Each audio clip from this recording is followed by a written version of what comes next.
Welcome back, boils and ghouls. It's time for another one of the greatest stories never told. This time, we're going to be tackling a subject that I've been wanting to get to for a long time.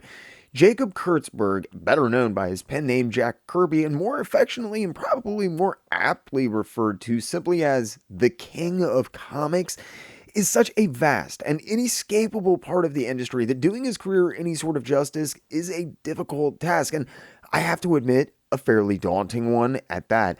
I've wanted to get into Kirby's career for a long time, but I don't want to get mired down in the he said, she said blame campaigns that seem to make up such a large part of the so-called historical examinations of Kirby's career. That's simply not what this channel is about. It's taken me a while, but I think I've finally found the inn I was looking for, and I can't wait to share this series with you all.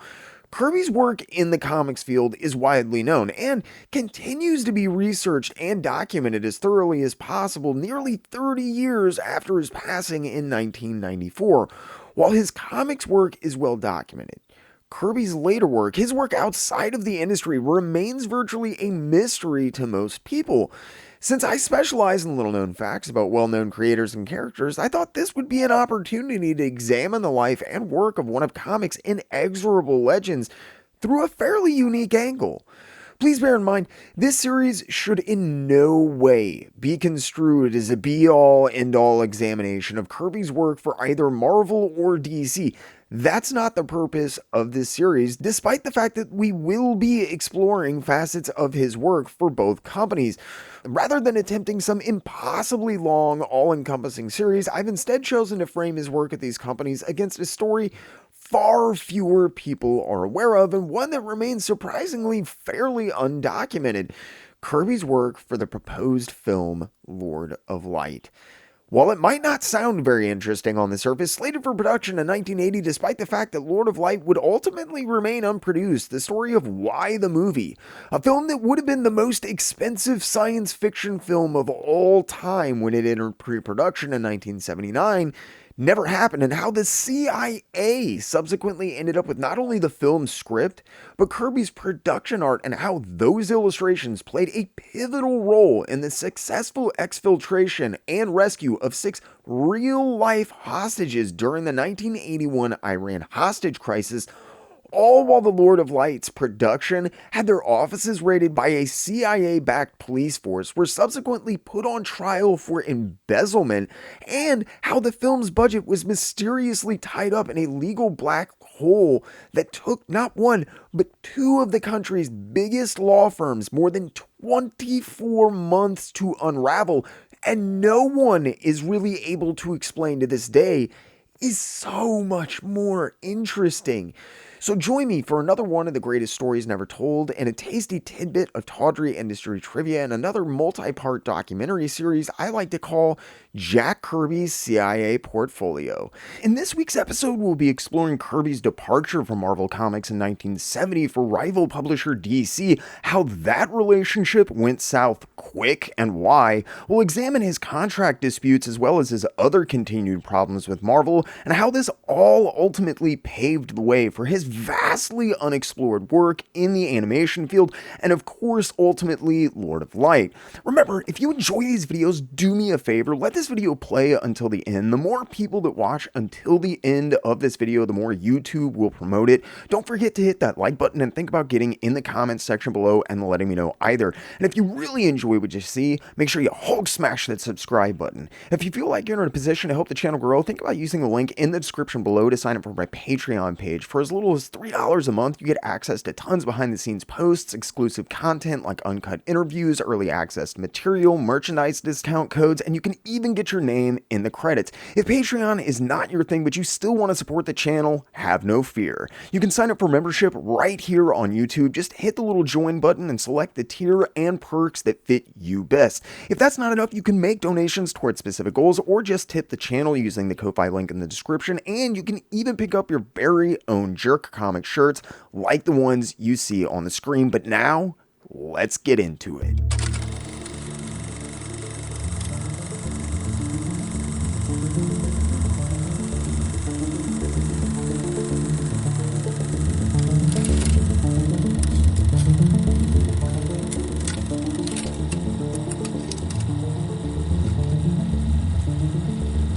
just as the Marvel Mania poster debacle was going down, the dust-up over the Silver Surfer was taking place, and with growing displeasure towards his treatment by not only Stan Lee, but Martin Goodman and Marvel in general, Jack Kirby finally decided to do something about it for the first time. While he was definitely one of the most highly respected and sought-after professionals in the industry at this period, his options were limited, and rather than make a brash, stupid decision, Jack Kirby tried to play things safe. Rather than simply jumping ship with no plans or regard for the future, given his success with them in the past, Jack Kirby attempted what should have been a simple renegotiation of his contract. A contract which he had apparently not actually been legally bound to for some time, I might add. Shockingly, though I can't say for precisely how long, Kirby had been laboring at Marvel and simply receiving payment and assignments as per his original agreement with Marvel, one he'd signed years prior, around 1962, rather than some legitimate reason, or in fact anything that makes sense when you're talking about someone as important to a company as Jack Kirby was to Marvel during the 1960s. The company literally exploded in popularity, but Marvel claims to have simply been too busy to write up a new contract. While there's some outlandish and problematic claims having to do with Stan Lee and Marvel's narrative of events, this has to be the most outlandish and laughable excuse I came across. It's also the only one I found. Regardless of his marginalization and continued mistreatment at the company's hands, there were a lot of people, Lee included at Marvel, who had to have been aware of how important Jack Kirby was to Marvel. At least one would assume. What came next, though, brings this into serious question, while also well illustrating Lee's diminishing role in the publishing department and dwindling interest in helping anyone but himself. Marvel has constantly changed hands since its inception in the 40s, even undergoing a number of name changes from Timely to Atlas before finally settling on Marvel in the 1960s. In 1970, Marvel once again found itself under new ownership, this time by a company called Perfect Film and Chemicals. Perfect Films was a holding company for Cadence Industries, whose publishing division, Curtis Publishing, put out some of the biggest names in magazines at the time, including Ladies' Home Journal and the Saturday Evening Post. When Perfect Films took control of Marvel, they instituted a number of changes, and when they were busy cleaning house after purchasing Marvel, they happened to discover that Jack Kirby had been working for some time while not under contract with the company. Likely looking to rectify what I think they believed was a simple clerical error having to do with some random artist working for the company, well attesting to how little they really knew about their newest acquisition, Perfect Films reached out to Jack Kirby with a new contract. While there had been disputes and disagreements in the past, this contract would prove to be the breaking point that finally drove Jack Kirby from Marvel directly to their largest competitor. While the exact details of the contract that Marvel offered him under Perfect Films aren't known, Kirby has said it was unacceptable in a number of regards. Jack Kirby, however, I don't think ever went into specifics on record as to what those things were. As close as we've ever gotten to the details concerning Jack Kirby's contract disputes with Marvel is through writings by Mark Evanier, who would explain in his book years later, quote, "All this time, Jack Kirby was working without a contract. The old one with Goodman, which just called for a certain amount of work for a certain amount of money, had expired. Everyone at the new Marvel was just too busy to address his need for a new contract. Finally, the first week in January 1970, a contract arrived in the Kirby mailbox.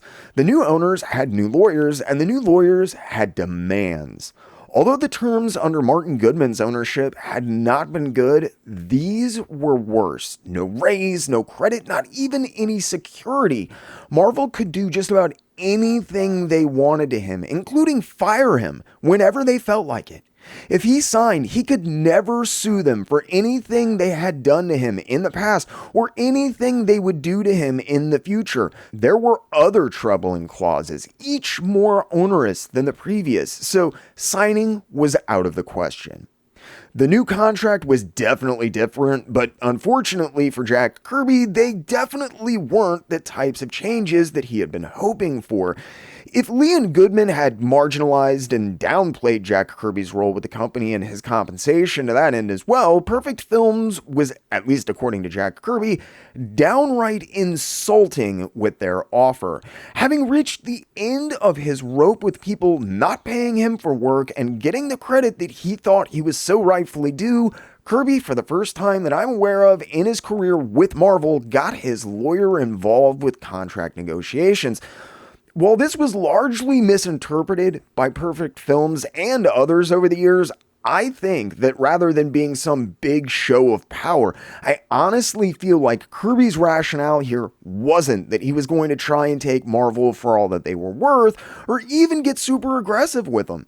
In his head, Perfect Films was a big company. They had a lot of lawyers. I think that Jack Kirby reasoned they would just take him more seriously if he had his lawyer get a hold of theirs for negotiations more than anything else.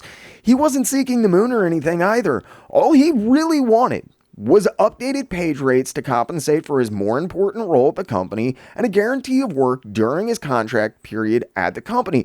Though the one other thing Kirby did fight for throughout his career, unsuccessfully I might add, was for healthcare. Kirby had long worried about what would become of his family if anything were to ever happen to him, and worse yet, if he didn't just die suddenly, but instead found himself unable to draw anymore, becoming a millstone around their necks. This was a big fear for Kirby as time went on, actually, and while he might have had hopes that their differences would be resolved and some common ground might be found when his lawyer got involved with negotiations, instead of taking it as a sign of professionalism and simply treating him more seriously, Perfect Films seems to have gotten basically insulted that this lowly comic book artist would dare involve his legal representation in what should have been a simple case of them giving Jack Kirby a contract and Jack Kirby signing that contract in their eyes. While he would quickly abandon hopes for healthcare, Kirby continued to push for more competitive page rates and at least some assurance that he wouldn't be fired at a moment's notice like any other freelancer if something happened and he found himself unable to work for some reason. Perfect Films refused to budge, even an inch, and before long, things started to get really heated. This would be the true origins of why Jack Kirby left Marvel in the beginning of 1970. For all of the nasty and underhanded stuff that Kirby thought Stan Lee and Martin Goodman might have pulled on him, for every company out there like Marvel Mania who stiffed him on a paycheck and got work out of him for free, for all of this, Perfect Films was so much worse. I don't think there's any question that Martin Goodman and Stan Lee were jerking Kirby around. A lot. I mean, the fact that their most important artist, the guy the entire company basically relied on to keep it going, had been working without a contract for at least a period of months, if not more than a year. I mean, that's crazy. I don't care who you are. This clearly demonstrates that Marvel proper never acknowledged Kirby's contributions to the company, and especially that they never did so in the form of proper compensation for the amount of money he was generating for the company in either his page rates or his contracts in general. However, given the fact that Stan Lee was actually involved with the production of the comics Marvel was putting out, to whatever extent you can argue among yourselves, but he was involved, and because of this, Stan Lee was acutely aware that Marvel needed Jack Kirby. Martin Goodman might have balked at this, and Lee might not have ever tried to better Kirby's position at Marvel in any real fashion, but he was at least aware of how important Jack Kirby was to Marvel. This was not the case for Perfect Films, who seems to have summarily dismissed Jack Kirby as simply just another artist. Perfect Films apparently didn't just refuse to negotiate his contract, they refused to even communicate with Kirby's lawyer. Once he did get his representation involved, while they wouldn't talk to his lawyer, it wasn't long before Perfect Films reached out to Jack Kirby directly instead. This as seems to have invariably been the case for Kirby throughout his career, did not go like he had hoped. According to Kirby's recollection of events, they summarily explained that he would either sign the contract or find somewhere else to work. It was that simple. Marvel Comics didn't need Jack Kirby. They had Stan Lee. Stan Lee had been the one who came up with everything, and it didn't really matter what sucker they got to draw his stuff. Stan Lee was the talent of the outfit, and even Perfect Films knew that. They made it clear to Jack Kirby in no uncertain terms. He was entirely replaceable at the company. He was not special or unique. Jack Kirby was not a snowflake. Jack Kirby was simply another cog in the machine. Hearing this had to have been painful, and to make matters worse, Jack Kirby was still working for Marvel during this entire period as things were completely falling apart for him professionally.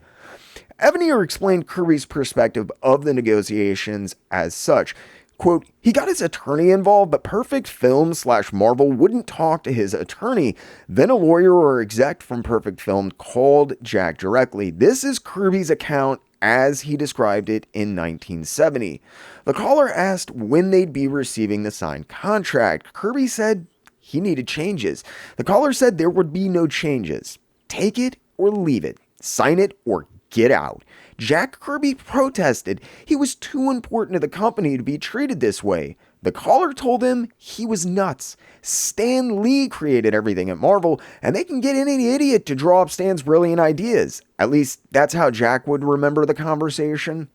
While I know a lot of people are going to be rolling their eyes and thinking that Jack Kirby is blowing things out of proportion, being greedy, or just plain lying about his dismissal by Marvel, I don't think that you can historically make a case for any of those points.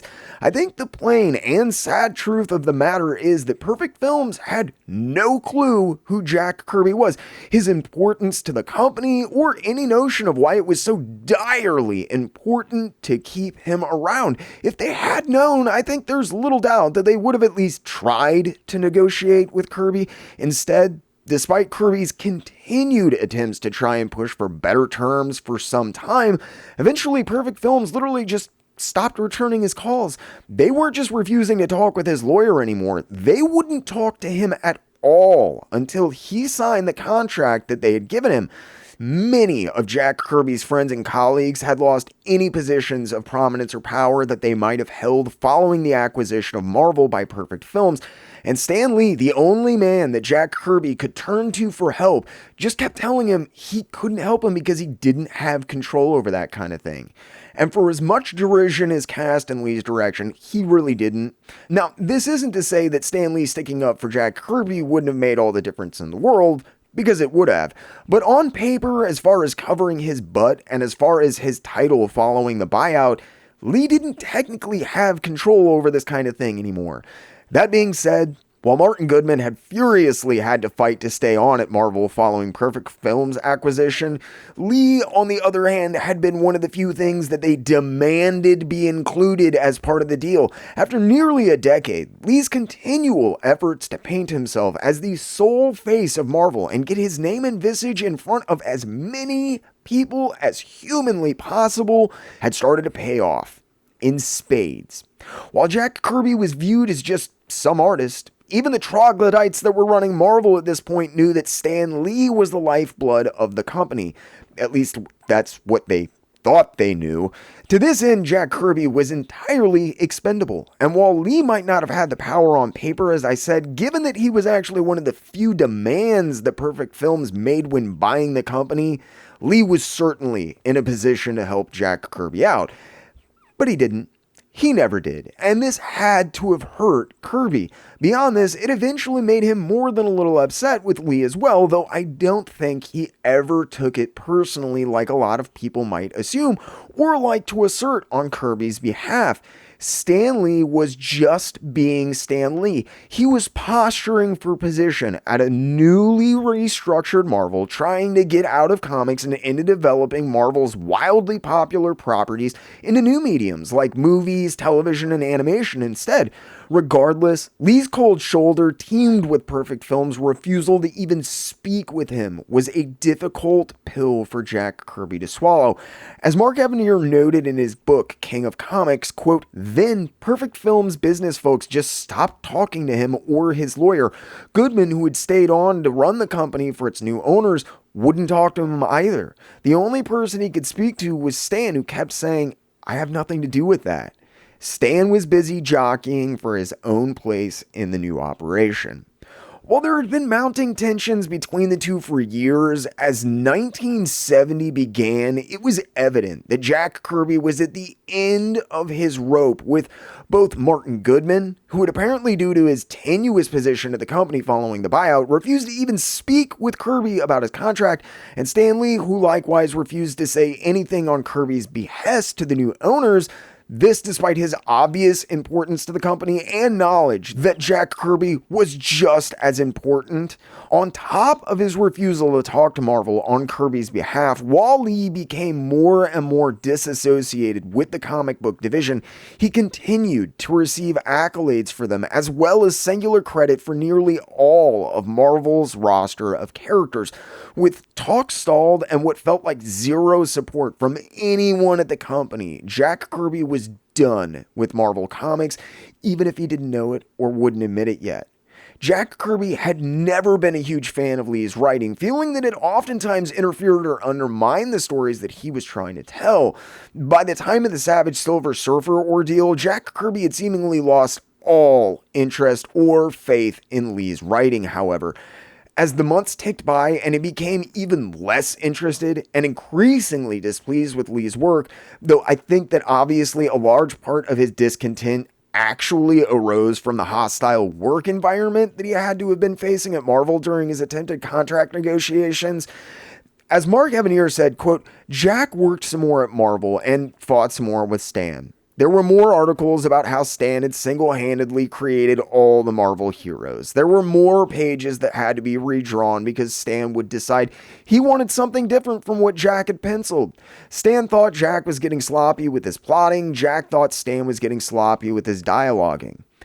Things were getting really ugly. They'd never been pretty, but Perfect Films was basically completely dismissing Jack Kirby, unaware or refusing to admit his innumerable contributions to Marvel and appearing to honestly believe that Stan Lee was the creative dynamo responsible for Marvel's success and only one that it was essential to keep around. As part of Perfect Films' deal to keep him around, Lee had managed to negotiate a nice raise for himself because of his noted importance to Marvel, so when they completely stopped talking to Jack Kirby due to their ignorance of his contributions, things seemed to be absolutely hopeless. Nothing was ever going to change, no matter how hard he tried in Jack Kirby's eyes. To Kirby, all those interviews and articles he had been complaining about over the years, painting Lee out to be some sort of real-life superhero responsible for everything that Marvel put out, were coming back in the exact way that he had worried that they would. To Jack Kirby, and there's probably a lot of truth to this, the perceived notion of Stan Lee as the singular architect of Marvel and all of its characters, a perception which had been heavily bolstered by all those articles and interviews Lee had given over the years, were directly responsible for the new owners of the characters being entirely unaware or indifferent to any contributions that Jack Kirby might have made. This was despite the immense amount of money that Jack Kirby's creations were obviously earning for the company. His work was making Marvel millions, and he was still working for about the same rates as when he'd started the Marvel Age of Comics with Lee nearly 9 years before, and with the possible earning potential of these characters becoming more evident as time passed, Jack Kirby was done trying to compromise or play nice. He was getting increasingly insistent and aggressive about his credits and compensation, and this was in large part actually due to Bob Kane. Kane had recently sold Batman for millions. Those outside the industry or somehow not in the know had no clue that Bob Kane had little, if anything, of real substance to do with the creation of Batman, and especially the Batman that we know and love today. That Batman was a creation of a man named Bill Finger. Kane had hired Bill Finger as essentially a ghostwriter and artist on the series, taking credit for himself and paying Finger a paltry wage even as Batman began making more and more than any comic character outside of Superman ever had through various comic sales and merchandising. Bill Finger was a friend of Jack Kirby's, and he was acutely aware of how very little Kane had to do with the creation of the character that appeared on the page. When Kane successfully sold that character and left the man who had actually created Batman out to dry, Jack Kirby began to become fully aware of the scope of the problem he was facing. Because of this, Jack Kirby became increasingly insistent and I think irritated with Marvel over his treatment there. Mark Evanier writes, as that better deal seemed ever more unlikely, Kirby's relationship with Martin Goodman also deteriorated. Goodman was still selling comics in record numbers, and the characters were being merchandised. Jack's plots and designs were on TV shows, his art was on toys, and he wasn't seeing a nickel from any of it, just the occasional rate increase of $1 or $2 per page. He'd heard that Bob Kane, the official creator of Batman, had made a $1 million deal with DC. At about that same time, a writer there named Bill Finger had demanded a better deal, including higher rates and health insurance. Finger and other writers who made similar demands were quickly terminated. It was common knowledge in the business that though he hadn't received the credit, Finger had created as much of Batman as Kane had, maybe more. The lesson was not lost on Kirby. Bob Kane, who'd been recognized as the creator of a successful property, had gotten rich. Bill Finger, who hadn't, had gotten fired. For Jack Kirby, this couldn't stand, and with nothing to lose, since Perfect Films wouldn't even return his calls, Jack Kirby did something he'd never done. He went on the offensive with Marvel. In 1966, Joe Simon had actually started a lawsuit against Marvel over the rights to Captain America, who Simon and Kirby had created while working for Timely Atlas back in 1941. Under the copyright laws as they stood in 1966, Simon argued that he, not Marvel, was the one who should be able to renew the Captain America trademark following its initial 28-year coverage. Simon was among the earliest to challenge and begin to actually work on getting legal precedents out there having to do with work in the comics field. Simon's suit over Captain America is one of the first and without a doubt one of the most important battles over ownership of a comic book character ever. Specifically having to do with Marvel, the debate over rights essentially hinged on the definition of creation and thereby ownership under what's become referred to as work for hire. Though the strictest legal definitions of this term are still highly debated and legally disputed more than 50 years later, the suit between Marvel and Simon over the ownership of Captain America would drag on for years. As I said, this lawsuit is extremely important, and it would come up again in 1998.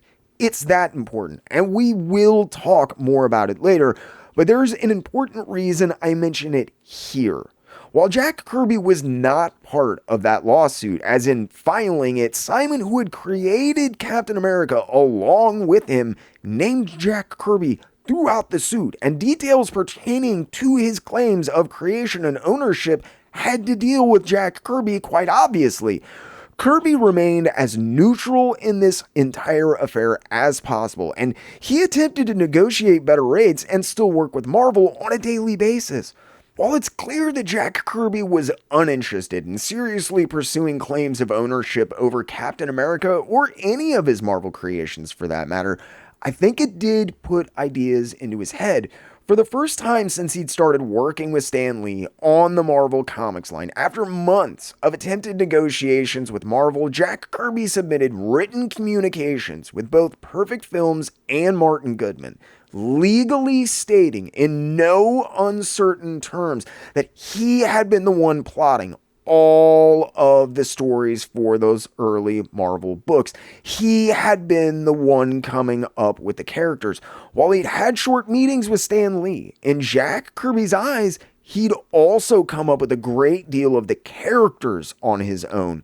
Kirby also spoke to why the publisher was now seemingly completely unaware of this, as well as why he'd never felt able to speak up prior to this point. Quote, to ensure sales, I also did the writing, which I was not credited for, as Stan Lee wrote the credits for all of the books, which I did not contest because of his relationship with the publisher Martin Goodman, who was Lee's uncle. Although I was not allowed to write the balloon dialogue, the stories, the characters, and the additional planning for the script's progress was strictly due to my own foresight and literary workmanship. There were no scripts. I created the characters and wrote the stories in my own home and merely brought them into the office each month.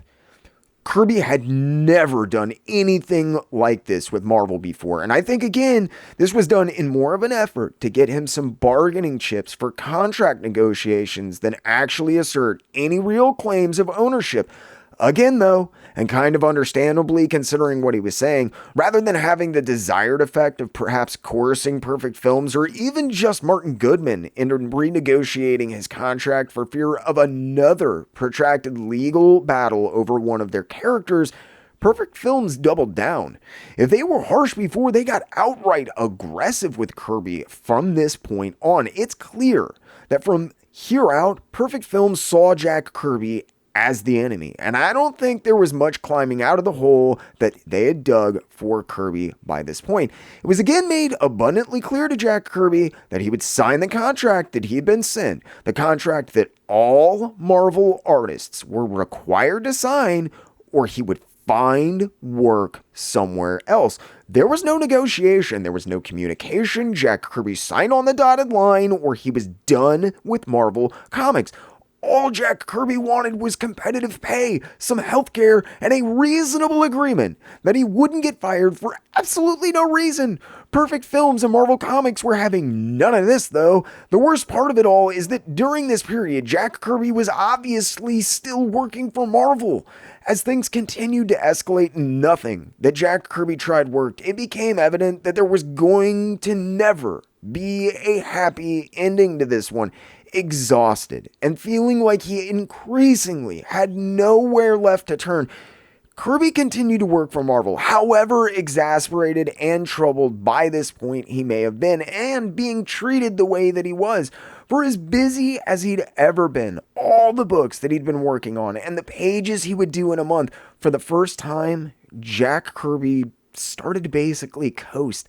He didn't really phone it in, but you could tell his heart was not in the work, and it showed. He held out high hopes that someone, Goodman, Lee, Perfect Films, anyone would come to their senses and realize what he was worth to the company for a long time. But this seemed a vanishing proposition when even his letters asserting his creative claims to the Marvel Universe were summarily ignored, despite the fact they could have led to major lawsuits. Regardless, Kirby, who seems to have always tried to see the best in people, and his station and lot in life, remained optimistic something would change. Optimistic as he might have been, he was also worn out, though. Jack Kirby remained at Marvel and fought as long as he could, but by 1969, it was clear that Jack Kirby's time at Marvel had come to a close. For all of the drama, the struggle, and strife, just to show you how optimistic of a guy he really was, it seems that Jack Kirby wasn't one of those individuals, though. Even then, as he began to have secretive discussions with Carmine Infantino at DC, Kirby was just unable to admit that Marvel wouldn't come to their senses and break down at the last minute. Quote, via hindsight, Jack would later admit that this was the end of his Marvel tenure. At the time, though, he couldn't face that. He kept pressing for a better deal, or at least a renewal of his last expired contract with Goodman.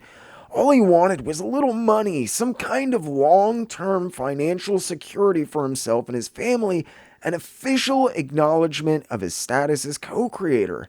No more of this Stan did it all talk. While he waited for a time no peace offering or olive branch would ever come.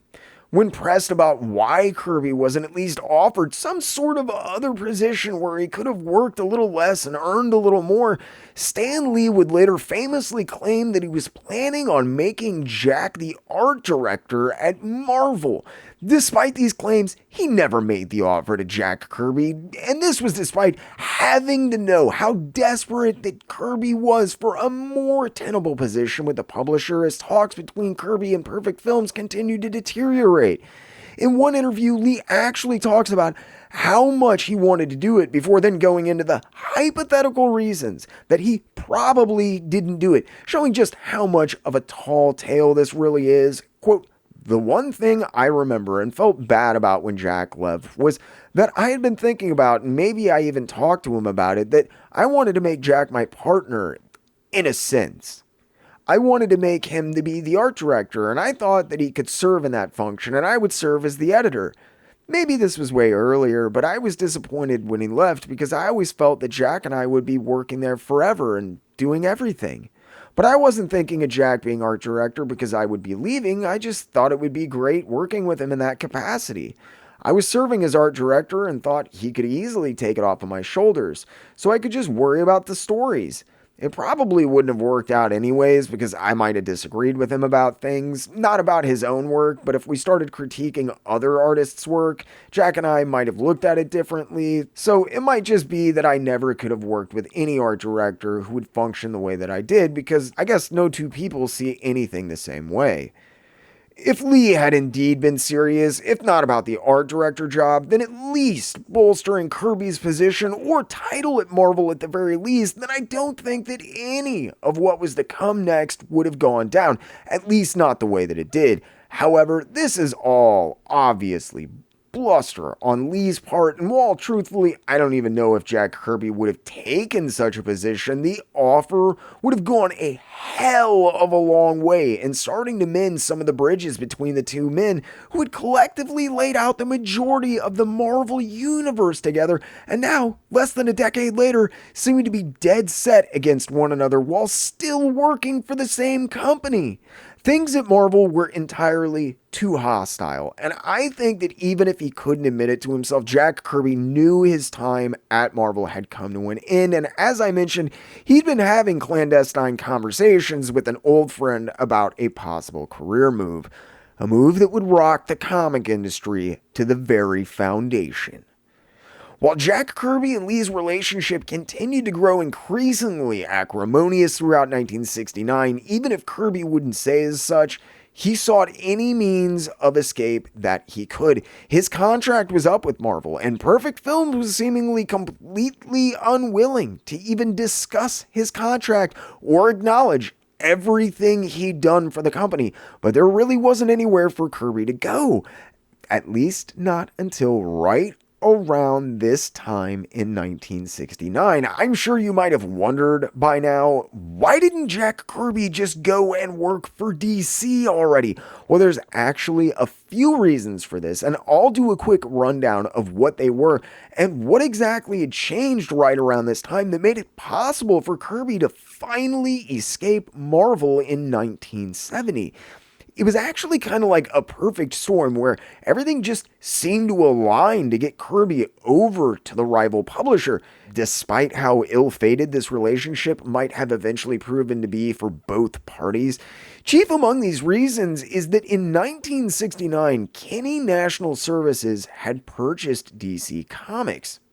Superman and Batman had dominated the stands for years, and obviously not entirely aware of the industry which they were entering into, Kinney had mistakenly believed that DC were still the titans of the newsstand that they had once been in the past. Nothing could have been further from the truth. With DC on the ropes and struggling to understand why people even liked Marvel Comics, and in particular Jack Kirby's work, by 1969, the tables had very much begun to turn as Marvel became the comic book company of choice for many longtime readers, and especially of those just entering into the medium. Believing that they had purchased the #1 comics publisher in these United States, upon discovering this was not the case, Kinney were intent on rectifying this situation quickly. Their solution? a near complete overhaul and restructuring of DC from top to bottom. While there's usually a good deal of restructuring that takes place, this was more like Kenny cleaning house and taking out anyone that they didn't deem to be profitable or necessary in some major capacity. This obviously included getting rid of a lot of the existing workers, especially editorial and marketing staff, and replacing them with people who Kenny felt better represented their intent and vision for the company moving forward. It also included trying to lure in some major talent to help boost sales and interest. Chief among these new talent the DC was intent on was none other than Jack Kirby, who is absolutely clobbering all of DC's books, even their biggest and most longest running titles, and seemingly single-handedly at that. And he was doing it all while putting out more monthly titles than most artists could even begin to conceive of, while doing covers on top of that. The problem was DC wasn't allowed to hire Jack Kirby, at least not before the Kenny buyout. After hitting his breaking point over his contract, when he got serious about making the move from Marvel, Jack Kirby had talked almost exclusively with Carmine Infantino about doing so. This was for a few reasons, but there had been serious discussions about Kirby's joining DC as early as 1968 from many accounts. This wasn't an easy decision, or one that Jack Kirby took lightly, however. There was a lot of demands that would need to be met, agreements made. Jack Kirby was going to do it right this time. While there'd been a lot of talk prior to 1970, this technically wasn't even something that was previously possible, though. There had been something of an unspoken agreement between Marvel and DC for years at this point that they wouldn't poach each other's talent. This wasn't out of the goodness of their hearts or anything, though. The agreement had been reached when DC's parent company had bailed out and started distributing Marvel's books. I know that sounds absolutely crazy today, and that's a story for another time, but it definitely had interesting effects on the industry. What's perhaps most interesting to me is that because DC was, in essence, responsible for distributing Marvel's books, they actually had a vested interest in seeing their competition succeed. This was a rather unique set of circumstances, and in many ways had been responsible for fostering the fledgling Marvel as they'd grown. There were more than a few guys who did make the move from Marvel to DC during this period, but none of them were huge names, and it was made very clear to everyone at DC that this agreement to not take talent from Marvel especially extended to Jack Kirby. While DC was well aware of the fact that Jack Kirby was the secret ingredient keeping Marvel ahead of the competition in a lot of regards, despite their not being able to understand this fact, prior to Kenny purchasing the company, they not only shared in the benefits of Kirby and Marvel succeeding, but they were forbidden to even entertain hiring Jack Kirby away from Marvel. In 1969, when Kenny took over, however, Marvel got new distribution. With DC no longer involved with their books, this rendered the previous agreement about not poaching talent null and void. The brokered peace between Marvel and DC was over just as quickly as it had begun, and the first person on DC's proposed hit list of new hires was Jack Kirby. Most people at DC had no clue what people saw in his work. They didn't know why he was popular, but honestly, I don't think they cared. All DC knew was they had to get Jack Kirby away from Marvel Comics. While they might be able to deal with Stan Lee's braggadocio and public antics or Jack Kirby's prodigious output on their own, combined, it had been a lethal concoction, proving simply too much for DC to overcome. Kenny was now calling the shots, and they began a big push towards setting the company in the right direction. To this end, Carmine Infantino had been talking with Kirby for at least several months, if not more than a year, prior to the official date of DC's acquisition by Kenny. Infantino and Kirby had spent this lengthy period figuring out the logistics of Kirby's then inevitable move to the publisher as Perfect Films continued continued to stymie any attempts at talks or negotiations. Ironically, Stan Lee had actually tried to lure Carmine Infantino away from DC years prior. Infantino had turned down the position as well as the $3,000 raise that it would have come with in order to remain with DC. However, this wasn't because he used the deal as leverage or anything either. DC co-owner Jack Leibovitz had plainly stated that they just couldn't simply afford to counter the offer.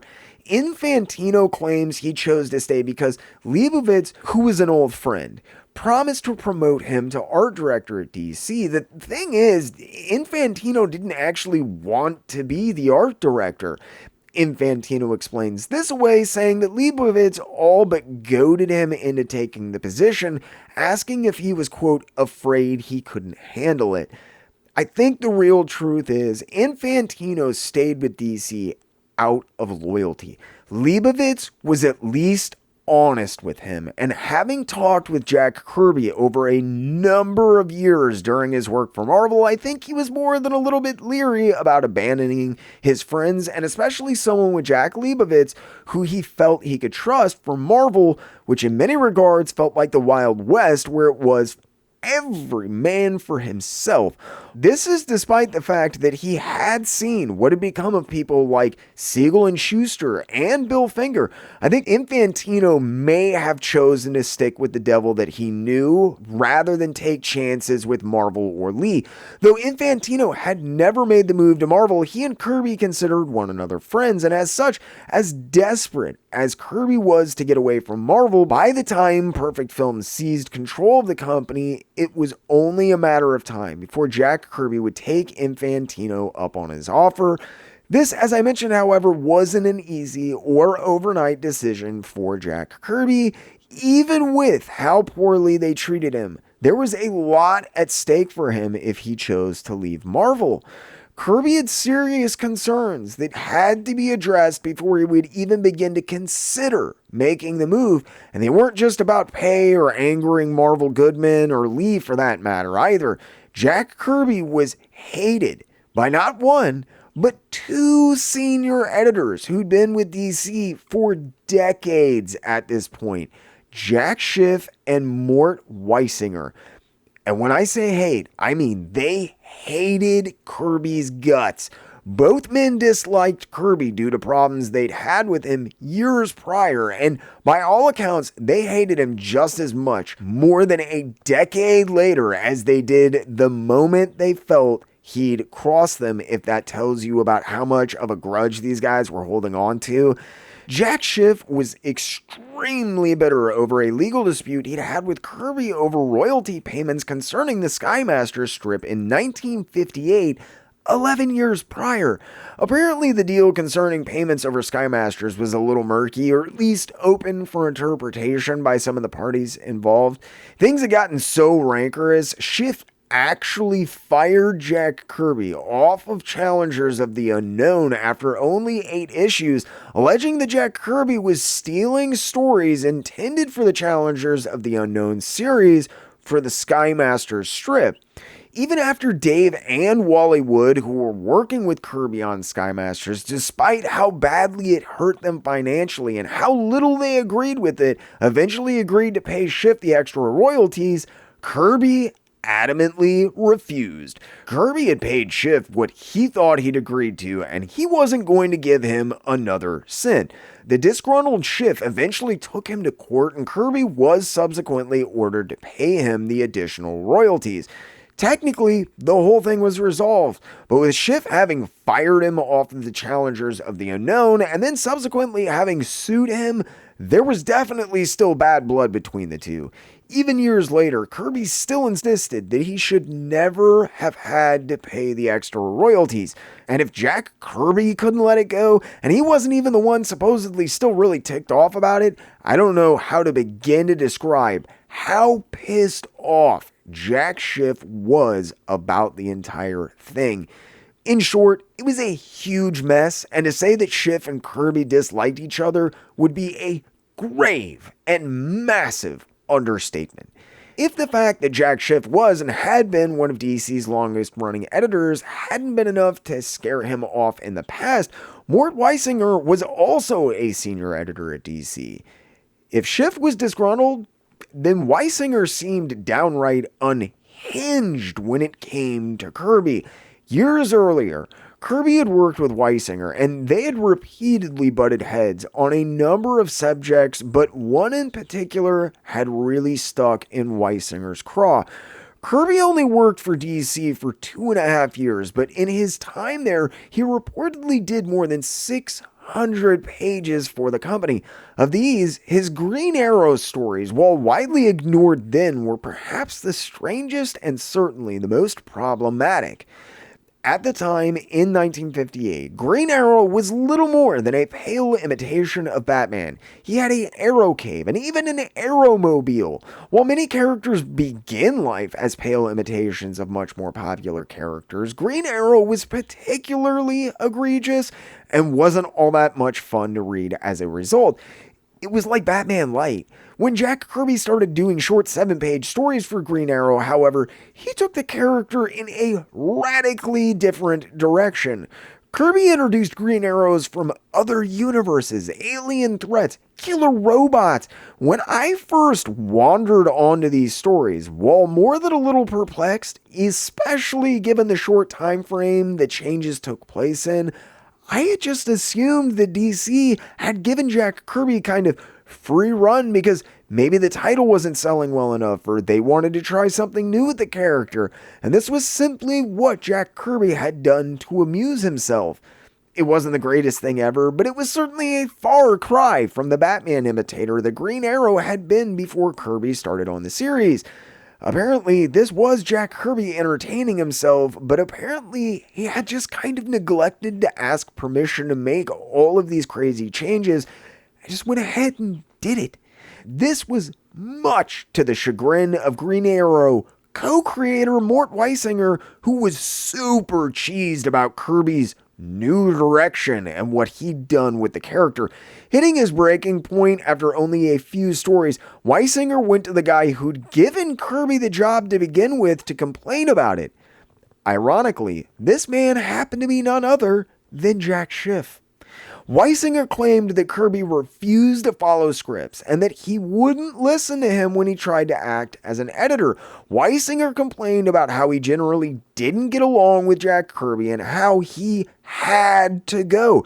Schiff not only thought that Kirby was disrespectful, but that the science fiction elements he was introducing in Green Arrow were ruining the character, and he demanded that Schiff do something about it.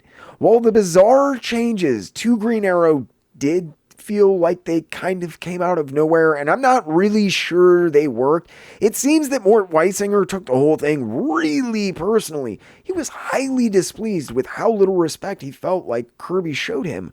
Weisinger also reportedly despised Kirby's art, which he referred to as, quote, repulsive and beneath DC's standards, simply serving to stoke the embers of discontent between them even further. Now, to be fair to Weisinger, Kirby wasn't always known for responding well to being told what to do, putting it lightly. There's little doubt that the changes to Green Arrow were unsolicited at best, and like I said, I'm not really sure they worked anyway, but to be fair to Kirby, Mort Weisinger was a legendarily suffocating editor who drove almost everyone up the wall with his micromanaging. Let's just say that when Jim Shooter calls you out for being too rigid, you know that there's got to be something to the stories. In fact, Shooter shared a rather interesting and revealing comment about Weisinger at one point, directly relating to Kirby and this series, saying, quote, Mort taught me a lot, but it was usually never do this, always do that. He gave you the rules and you followed them, okay? With Mort, if your family desperately needed money, you just followed the orders. If there's one constant to this whole story, it's that Jack Kirby was desperate to hold on to that paycheck in order to provide for his family. When he'd run afoul of Weisinger, he'd most certainly taken it personally. To add fuel to the flame, Weisinger had constant disputes with Kirby's longtime cohort and colleague Joe Simon at the same time. Kirby's dispute over Skymasters and his removal from the Challengers of the Unknown title had actually proven to be the impetus that inspired Kirby to leave DC for Marvel, then still operating under the name Timely Atlas, where he would spend the next 3 years or so churning out science fiction and monster work for the company before changing the face of comics forever with the launch of the Fantastic Four in 1961. Following the release of Fantastic Four, Amazing Fantasy 15, which spun off into the Amazing Spider-Man, the Incredible Hulk, and the Avengers, it had quickly become apparent that driving Kirby from DC had been a disastrous misstep. And while I don't think Schiff or Weisinger liked or even really respected Kirby, and they sure as hell didn't like his art, they knew Marvel was not only a real thorn in their side by 1969, but that Jack Kirby was a huge part of why. Again, even if Schiff and Weisinger and a great deal of the other editorial staff at DC didn't understand why, the fact Kirby had found such success at Marvel after having been spurned by them seems to have only driven the two men to despise Kirby even more as well. Weisinger in particular was apparently so vitriolic over Kirby's behavior on Green Arrow that he reportedly threw an absolute fit when DC published Brother Power the Geek, demanding the title be canceled after only its second issue, simply because it was a Joe Simon project. And remember, Mort Weisinger disliked Kirby even more than Joe Simon, so needless to say, due to this caustic background with two of DC's longest standing and prominent editors, Jack Kirby had serious reservations about working for them while either Jack Schiff or Mort Weisinger were still employed there. And from what I can tell, for pretty good reason. Likely aware of this fact before he ever even approached Kirby for the first time, Carmine Infantino explained that Mort Weisinger and Jack Schiff wouldn't be a problem for Kirby much longer. Weisinger was in fact forced into retirement as part of Kenny's restructuring of DC during the 18-month period or so in which Infantino and Kirby were discussing the logistics of Kirby's move there, and Infantino had told him that Weisinger would soon be joining him, whether he liked it or not. It took almost 2 years to negotiate the terms by most accounts, but in 1970, as tensions between Marvel and Kirby grew to an absolutely untenable level, Jack Kirby rather casually announced that he was moving to DC Comics from basically out of the blue from the perspective of many people at Marvel. While they should have seen it coming, and many claim that Stan Lee was simply feigning surprise over the artist's departure, I don't think this is necessarily the case. Jack Kirby had played his cards close to his hand, and seeing as he had never really talked to anyone at Marvel about his grievances or anything anyway, while it had taken nearly 2 years for him to work out the terms and conditions of his departure, there was almost no one at Marvel who knew of Kirby's plans, and more than likely his departure actually did catch Stan Lee totally off guard. I honestly think that Lee just expected Kirby to keep taking whatever he dished out for however long Marvel managed to stay popular. Steve Ditko up and leaving one day without saying a word, that was one thing. But I get the feeling that Lee never expected this from Kirby, a man who had always seemed like his stalwart brother in arms through thick and thin, come what may, despite whatever differences they'd had over the years. Again, I think this points to just how out of touch with reality Stan Lee was by this point already, as well as the fact that he never really appreciated Kirby's side of the argument. And I think Kirby felt this way as well, absolutely disastrously. While he'd spent more than a year in negotiations, possibly 2 with DC, apparently, when the lawyer from Perfect Films had literally hung up on him, vehemently refusing to even discuss his contract and going so far as to summarily dismiss any contributions that he might have made to the company, all while extolling Stan Lee's imagined accolades and portraying him as the real genius behind Marvel at the exact same time, Kirby didn't freak out. I don't think he even really got mad. He didn't call up Stan Lee or Martin Goodman to yell at them. He didn't even really say a word. He didn't need to. Jack Kirby was done. He was done with Stan Lee. He was done with Martin Goodman. He was done with Perfect Films. And more than anything else, Jack Kirby was done with Marvel Comics. He was so done that when Perfect Films hung up on him, Jack Kirby had calmly hung up the phone, dialed up Carmine Infantino, and told him that it was time. The king was coming to DC. While Lee might not have seen it coming, for anyone paying attention, it was difficult not to see the writing on the wall. With everything that was going on, it's actually pretty hard to believe that Jack Kirby stuck around Marvel throughout most of 1969, honestly. The entire situation concerning Marvel and their characters, who were still continuing to grow in popularity and were still being credited in most cases solely to Stan Lee, had seemingly become an affront to Kirby in many regards.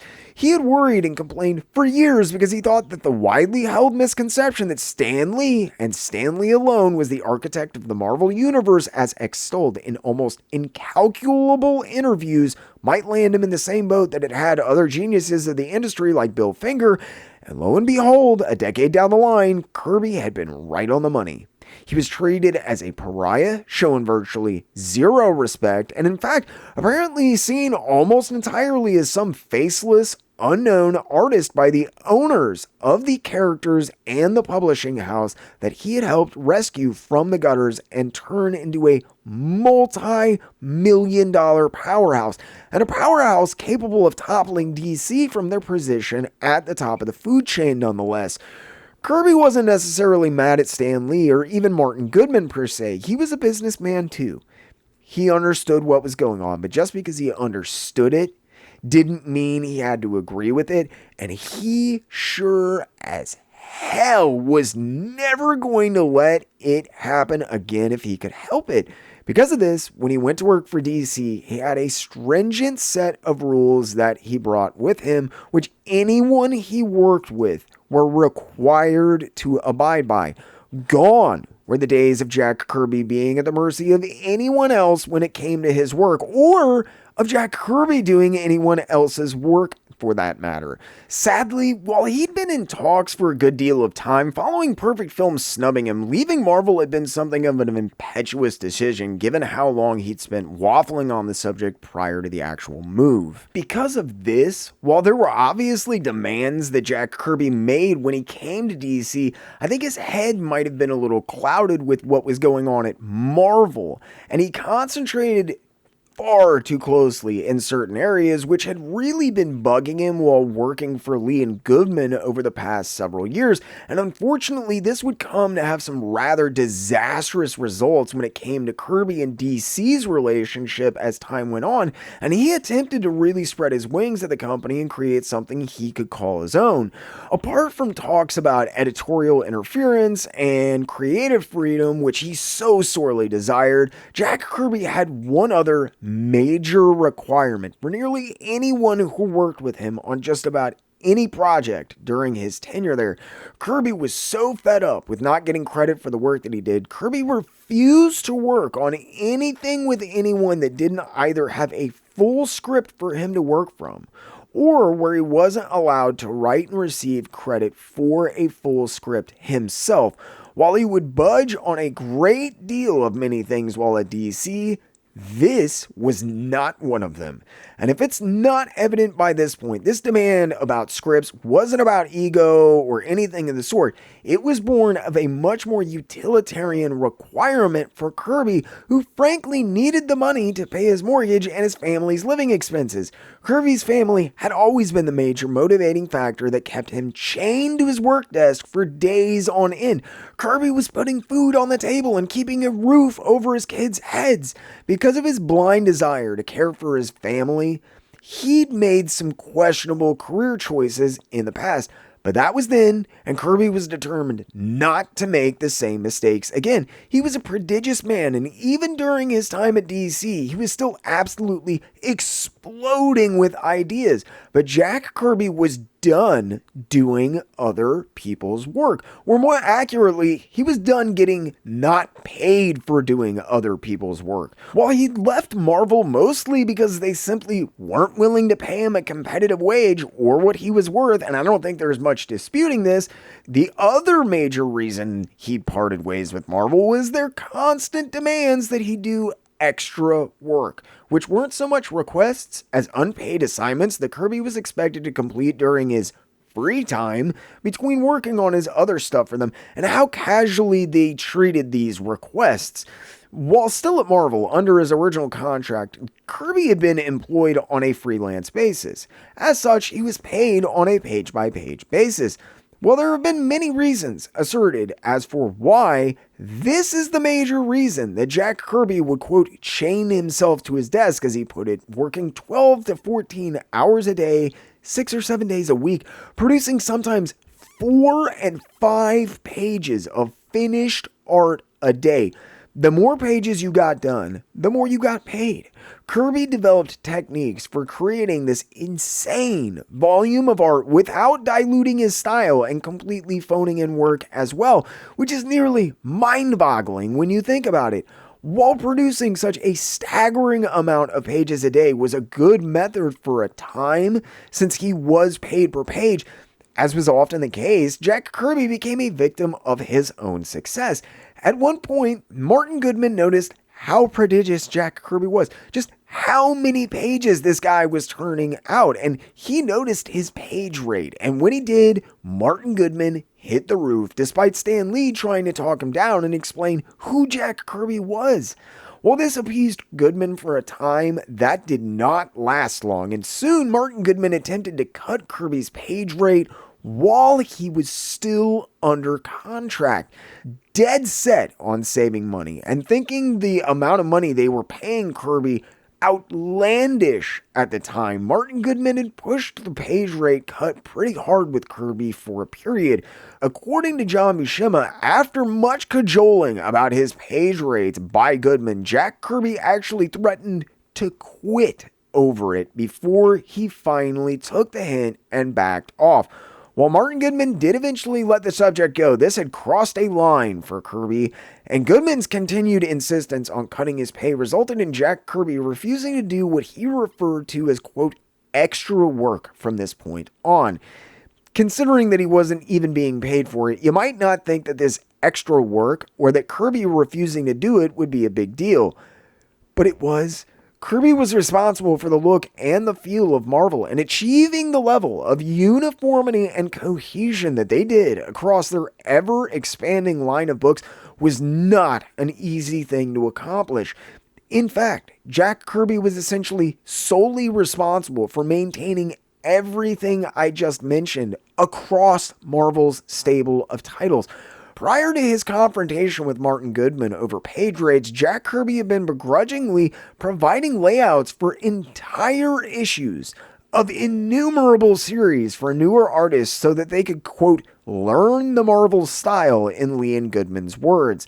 While he'd never been happy about it, Jack Kirby hadn't really made a big stink about it until Martin Goodman felt the need to try and slash his pay.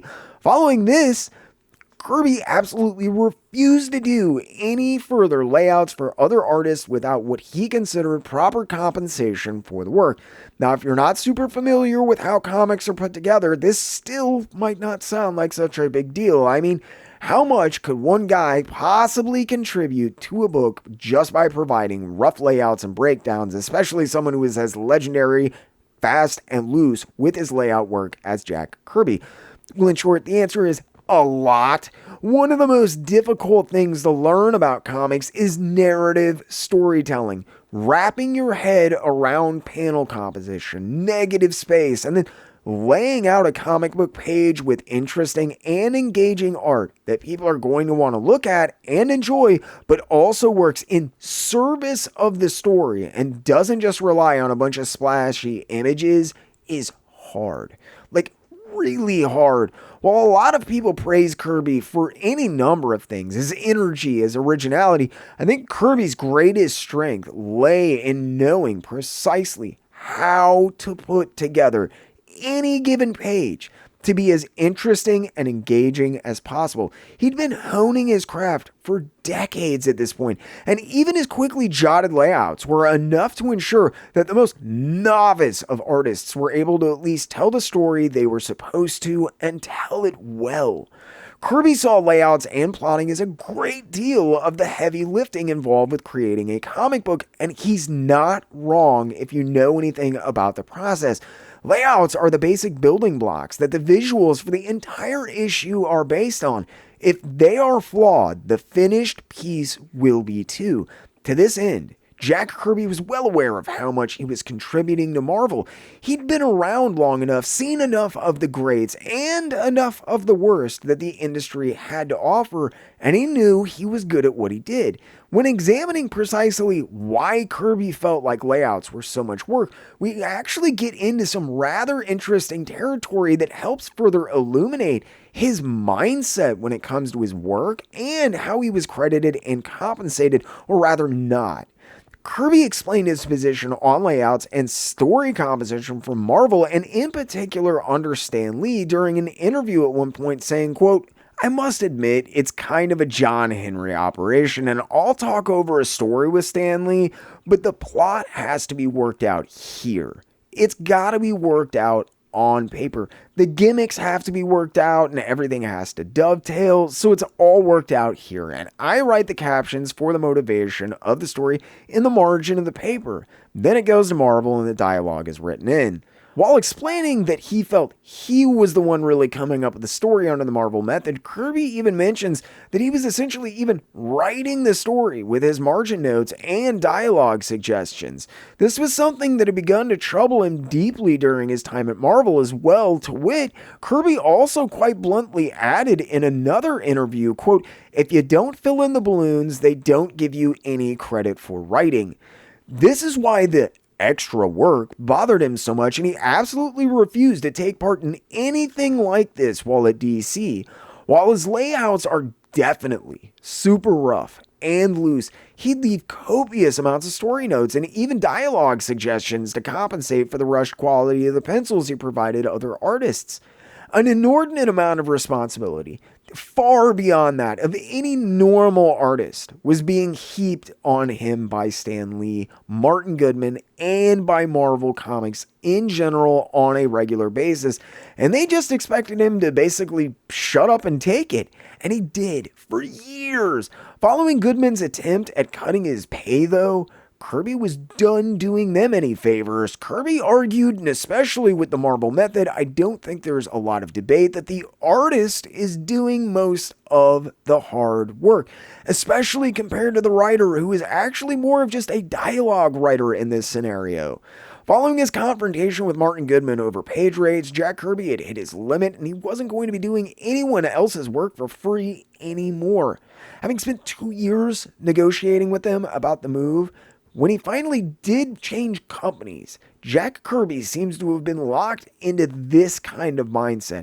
He wanted to nip all of this stuff, all of the stuff that he had seen as so problematic during his time at Marvel, in the butt before it ever got started. The problem is, there's no way to plan for this kind of thing, and his move had proven, after spending so long talking with Infantino, a pretty knee-jerk reaction to Perfect Films' refusal to negotiate the contract. To this end, rather than change his mind or even bend on the subject, it seems Kirby only became more stringent about this concept when he started with DC. Throughout his time at the company, Mark Evanier has said that he was insistent on working either from full scripts or receiving credit for writing the script himself exclusively, and rarely, if ever, did he bend this rule for anyone. While Kirby didn't want to work for free at DC either, another thing that heavily influenced Kirby's adamant demands about script work is the widely disputed definition of the word writer within the comic industry. Now, I know this might sound like a kind of trivial thing, but who wrote a comic book was not only important in assessing who got credit, but who got paid for what? This means that while it would otherwise be something of a trivial debate, the topic of writing has always been a varied and somewhat sore subject for many professionals. To Jack Kirby, there were a few steps in writing a comic book, and a big part of that was coming up with the plot and then laying that out visually so that it made sense in a visual medium like comic books. This, however, is not how many industry professionals, especially writers at the time, saw things. In the past, Jack Kirby had worked entirely without scripts because after a certain point, Stan Lee just couldn't be bothered to come up with them. Following this, Kirby had essentially been left to his own devices and expected to come up with the story on his own after a brief discussion. Despite this, Lee was the one who claimed and received compensation for writing those books with Jack Kirby. Once he left Marvel, I think Kirby had hoped that this distinct difference in the definition of writing that had caused so much trouble at Marvel would change. It did not, and it drove Kirby up the wall. And apparently, he isn't alone in his distaste for the definition of the word that many comic professionals espouse. Mark Evanier, who, remember, on top of being a noted Kirby historian, was an assistant to him for years, in particular explained much of what Jack Kirby found irksome as it bothered him as well. Quote, "I was talking with Marv Wolfman and he had some pencil pages and he said he had to go write them. It's an imprecision of language that annoys me. He's not going to actually write them because to me that involves the plotting and the dialogue. He's going to dialogue the pages. There are some writers, and I use the term loosely, who think that dialogue is all that writing is. It's both. When Jack came to DC, almost every writer in the business came to him directly or indirectly and said, I want to be your writer. No one said, I'll be your dialogue writer and take half of the credit. No one assumed that Stan Lee made a contribution, which is untrue. Stan definitely made a contribution. A lot of people who were trying to impress Jack thought that's what he wanted to hear. Jack decided he would either work from a full script, where the writer did all the writing and Jack just did the drawing, or he would do the writing himself. For those that somehow think Kirby is being unreasonable when it comes to his work for Marvel, I think it's very important to keep in mind that whether you agree or disagree, Jack Kirby was not a fan of the Marvel method, and this was for a specific and what I feel like is a host of very valid reasons. Mostly, Kirby felt that there should be a much more clear delineation of who was responsible for what, received credit for what, and who got compensation for what. Evanier perfectly summed up Kirby's feelings on the so-called Marvel method post-1970, saying, quote, basically, he's come to not believe, I think, in the Marvel method of writing a comic as something which works either creatively or morally for him. In short, Jack Kirby felt he had been asked to work in such a way that was unfair, had undue responsibility placed upon him, and had never been properly compensated for the work that he did do at Marvel. Kirby was done with Marvel, and he was going to get proper compensation for his work from this point on, whoever he worked with, and he felt like DC was going to offer him that opportunity. While Carmine Infantino was an old friend, and there were a lot of people at DC who respected Jack Kirby, and they wanted to see him succeed at the company, even with more Weisinger and Jack Schiff gone, there were plenty of others who despised and probably more importantly, envied the king. As a result of this, as well as a host of other factors, many stemming from the quick decision to jump ship at Marvel, Jack Kirby's time at DC would be troubled to say the least, and unfortunately, things wouldn't really work out like anyone hoped during Kirby's more than 4-year stint with the now Kinney-owned and operated DC Comics. While he would go on to create a vast pantheon of literal gods, a galaxy of stories and worlds for DC over the next several years, and despite the fact it had taken almost 2 years of negotiations to get him to come over to the company by most accounts, Just to illustrate how impetuous the final decision had been in reality, DC didn't even know what title they were going to start Jack Kirby on. Over the years, some used this as a way of explaining how Jack Kirby came to work on the first series that he did for DC, a series that I don't think anyone, Jack Kirby included, ever imagined. Others have explained that Jack Kirby wound up on the Oddball book through what's almost become an urban legend at this point. The story goes that DC offered Jack Kirby any book that he wanted. And if you're wondering how that's possible, since there had to be people already working on those books since they were coming out, DC, according to this legend, just told him that they would kick whoever off of whatever, and that Jack Kirby was free to take his pick of any title he wanted. When posited this question, rather than make the safe move and ask for Action Comics or Detective Comics going after one of their biggest characters like Superman or Batman, Jack Kirby instead boldly told DC to put him on their lowest selling book. According to these tall tales, this is how Jack Kirby ended up on Superman's pal Jimmy Olsen in 1970 as his very first assignment at DC. Though accounts vary, this would have at least allegedly either been done either to show his worth to the company and prove what he was capable of with even their least popular titles, or to just show off. I mean, he was the king of comics after all, and that story sounds awesome. It makes Kirby seem so sure and calm and collected. It makes him sound like some sort of actual superhero. And as cool as that sounds, that's not exactly how this all played out. As I've often discovered while working on this channel, however, the truth is actually much more interesting.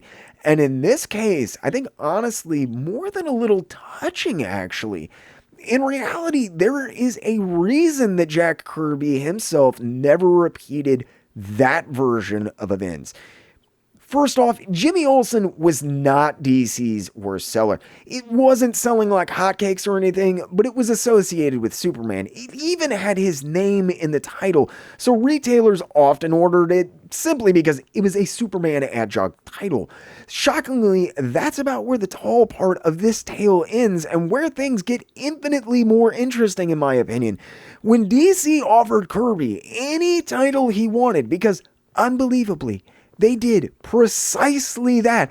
Jack Kirby hadn't turned down Superman or Batman or Action Comics or Detective Comics as a way to show off or even prove his worth. Always the pragmatist. When he was made the offer, Jack Kirby had asked the same question that I had wondered about when reading about the mythic tales of how he ended up on Jimmy Olsen. What would happen to the regular artists on the title he took over? Surely there was someone whose job it was to put out DC's biggest monthly books, and presumably they'd been doing a decent enough job of it considering they were still on the book. Kirby asked Carmine Infantino point blank what was going to happen to the regular artists if he took their title. Carmine Infantino just told him not to worry about it, that he would take care of it and pick whatever book he wanted. But that wasn't Jack Kirby. Kirby didn't just worry about what would happen to the artists in question. He worried about it a lot. Like, to the point that it was a considerable problem for Kirby to make a decision on what book he was actually going to work on. Kirby knew that if he named a book and there was an artist on it already, they were going to get fired. They might get another assignment, they might not. And even if they did, there was no guarantee that they wouldn't be out of work for weeks or even months on account of Kirby suddenly laying claim to whatever they happen to be working on and doing a decent enough job at. This was exactly the kind of thing that had bothered him so much and which had happened to him so often throughout his career, and he could not be party to something like this, let alone the cause of it. As tempting as it might have been, Kirby just couldn't bring himself to do that to someone else, and despite the generous offer, Jack Kirby absolutely refused to be the reason that someone, anyone, especially someone who was doing a completely competent job and hadn't done a thing in the world to warrant it, lost their job. It's important to remember that Jack Kirby was in large part so prodigious because he was obsessed with providing for his family. This had always been the major motivating factor in just about anything he did, but after his experiences in the Second World War, and especially as he got older and looked back on that time in his life with a growing wisdom and a completely new vantage point, he grew increasingly empathetic and genuinely concerned about all of those around him. For all the tall tales of his demeanor that have been completely twisted and blown out of proportion over the years, Kirby would talk at great length later on in his career about simply wanting to bring joy to people and be as decent of a human being as he possibly could. He'd made mistakes. He hadn't always been the best person. Who has? But Jack Kirby admitted his foibles, and most importantly, he strove to be a better, more kind and generous man every day. For all of the stories that you hear about him being a gruff or a difficult man, I could tell you too about the kind of man that Jack Kirby wanted to be, and how he was constantly striving and constantly trying to live up to that self-imposed predilection to simply be a better person. He wanted to be the kind of person that genuinely connected with other human beings and made a difference in their lives. I could talk at length about how he treated those he worked with and around, as well as those he employed himself. And while he may have never lived up to his own exacting standards, despite how hard he seems to have tried throughout his life, for what it's worth, Jack Kirby achieved his goals of putting a little more positivity out there and making the world a little bit of a better place, without question. Just ask anyone who randomly came knocking on Kirby's door and ended up getting a tour of the house, who got to ogle his weathered and well-hewn drawing table and marvel, all pun intended, at whatever he happened to be working on at the moment. There were so many unsolicited visitors over the years, but Kirby tried his best to accommodate as many of them as he possibly could, to take time to talk with anyone who enjoyed his work enough to track him down.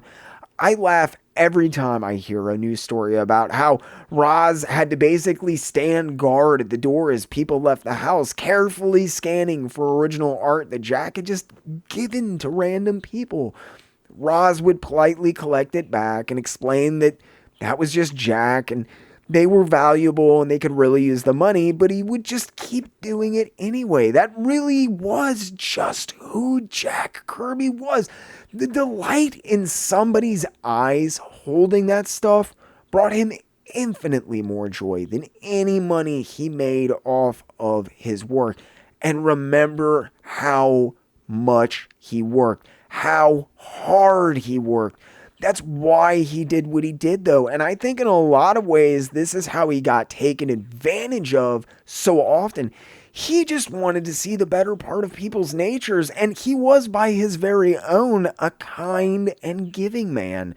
For all of the bluster, his fancy words, and the bright lights, Stan Lee might have been the one who was good at promoting and getting the word out to the masses, but Jack connected with fans in a way that I don't think Stan Lee could have ever even dreamed of. Jack Kirby forged real, long-lasting, one-on-one friendships with his fans. A lot of people say it, but Jack Kirby meant it when he said he loved his fans. Anyone who visited Jack Kirby and got a tour, or even just talked with the legend himself, left that house with nothing less than a greater appreciation of comic books. While a touching story and as generous an offer as it was to let him take over whatever book he wanted, in reality, this is something that should have been worked out long before Jack Kirby's move. This is simply the first in a long line of clues that clearly demonstrate, however, DC had no clue what to do with Jack Kirby, and that their major motivating factor in hiring him was to simply get him away from Marvel, because they were taking a beating on the newsstands, nothing else. There was no forethought, there was no respect, no real planning, and it ended up being a real mess. While there's a plethora of things that I could point to that illustrate how DC treated Kirby, all of which paint a fairly unflattering picture, I might add, I think the most pertinent to this discussion would be the alteration of Kirby's original art by DC editorial. While they knew they had to get him away from Marvel because kids loved his work, the people actually running DC did not understand what people liked about Kirby's art.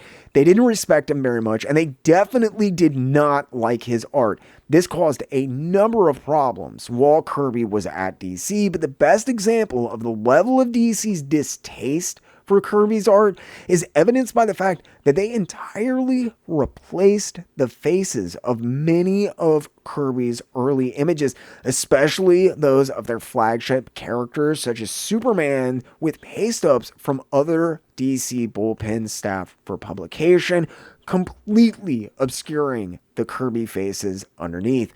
From almost the moment that Jack Kirby started working for them, it feels like DC not only didn't know what to do with them, but by a lot of accounts, a lot of people plain didn't want him around. Some were jealous of Kirby's success at Marvel, but many of them simply couldn't understand what fans saw in Kirby's work, and neither could DC editorial for that matter. In fact, much of DC simply could not begin to fathom what anyone liked about Jack Kirby's abstract approach to the human form and his stylistic approach to layouts and panel compositions. This teamed with a fundamental misunderstanding on both Jack Kirby and DC's end about what the other really wanted out of the partnership, much of which was born from the rushed nature of Kirby's departure from Marvel, despite appearances to the contrary, would spell disaster from the moment that Kirby moved beyond working on Jimmy Olsen onto projects like Forever People. These titles would be the beginning of Kirby's most ambitious cosmic odyssey to date, a group of titles telling interwoven tales known collectively as the Fourth World. Remembered fondly and spoken of often today, Kirby's Fourth World was the beginning of the end for Kirby at DC, and would be the cause of as much heartbreak, problems, and pain as anything else he'd ever done before. Kirby joined DC for a more profitable and understanding place to work and create. He absolutely poured every fiber of his being and every ounce of energy that he had left into the Fourth World project, and it all came crashing down around his head before he ever really got a chance to get his footing. Join me next week as we explore the birth, all too quick life, and death of Kirby's beloved Fourth World titles and creations, his continued problems with DC editorial, and what eventually drove him right back to Marvel. But that's next week. In the meantime, I hope you all enjoyed. Maybe you learned something. If you did like what you saw, make sure you hit that like button. Think about getting in the comment section below and letting me know. If you really enjoyed what you saw, make sure you Hulk smash that subscribe button. If you do that, make sure you ding the little notification bell so you never miss another video or premiere again. If you feel like you're in a position to help the channel grow, think about using the link in the description below to sign up for my Patreon page. For as little as $3 a month, you get access to tons of behind-the-scenes posts, exclusive content like uncut interviews, and early access to documentaries, merchandise, discount codes. You can even get your name in the credits. If Patreon is not your thing, but you still want to support the channel, have no fear. You can sign up for membership right here on YouTube. Just hit the little join button and select the tier and perk that fits you best. You can also use the Ko-Fi link in the description to make donations towards specific goals or just tip the channel. And if that's not enough, you can even get your very own JerkComic shirts like the ones you see on the screen now. As always, this documentary was made possible by the Jerk Broadcasting System, as well as generous grants from the Patreon, YouTube, and other contributors you see on the screen now. I'd like to personally thank my loyal Wednesday Warriors, Channel 10, Chasen, Clinton Salvini, Mike Dolan, Lynn Sinnette, Jay Rainwater, Super Chasen, and Mike Dolan again. Thanks as always for sticking with me. I hope you all enjoyed, maybe even learned something, and as always, I really, truly, and honestly ask only two things. Keep it in those local shops, and keep reading comics.